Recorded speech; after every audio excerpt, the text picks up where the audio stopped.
சண்டேனாலே fully rest டே தான். ஒரு வேலை செஞ்சா கூட அது சண்டே மாரி இருக்காதுங்கிற மாரி ஆயிருச்சு வர வர. சரி மாவாட்டி வச்சுக்கிட்டா இந்த 1 வீக் ஃபுல்லா வந்து கொஞ்சம் சப்போர்ட்டிவா இருக்கும் அப்படின்னு சொல்லிட்டு, அதுக்கு அரிசி நைட்டே ஊற வச்சுட்டேன். ஆனா அரிசி ஆட்டும்போதே பார்த்தீங்கன்னா 4, 5 மணி ஆயிட்டு. நான் அதுவரைக்கும் என்ன பண்ணேன்னு கேட்டீங்கன்னா, நல்லா தூங்குனேன். ஆனா அப்படி தூங்கியுமே தூக்கமே தெளியல. பார்த்தாலே தெரியும் குளவிக்கல் இல்லாம மாவாடிட்டு இருக்கு. அதவே ரொம்ப நேரம் கழிச்சு தான் ஃபைண்ட் அவுட் பண்ணுனேன்.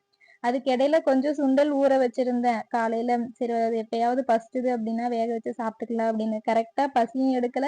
எனக்கு அத சாப்பிடணும்னு தோணவே இல்ல. சரி வேக வச்சு வைப்போம் அப்படின்னு வச்சேன். வேக வச்சு எடுக்கறக்குள்ள கார்த்தி வந்துட்டான். லஞ்ச் எடுத்துட்டு போகாதனால 2 பேத்துக்குமே கொஞ்சம் பசி தான். அதனால சரின்னு சொல்லிட்டு சுண்டலையுமே பால் வரக்குள்ள ஆளுக்கு ஒரு டம்ளர் வர காப்பி வச்சுக்கலாம் அப்படின்னு வச்சாச்சு. இன்னுமே வந்து டயர்டு குறையல. லஞ்ச் வந்து சாரி டின்னர் செய்யறதுக்கு யோசிக்கிறதுக்கான ஒரு மனநிலைமையிலேயே நான் இல்ல. அதனால அத கடையில வாங்கிட்டு வந்து இன்னைக்கு நைட் பொழுத ஓட்டிருவோம் அப்படின்னு முடிவு பண்ணியாச்சு.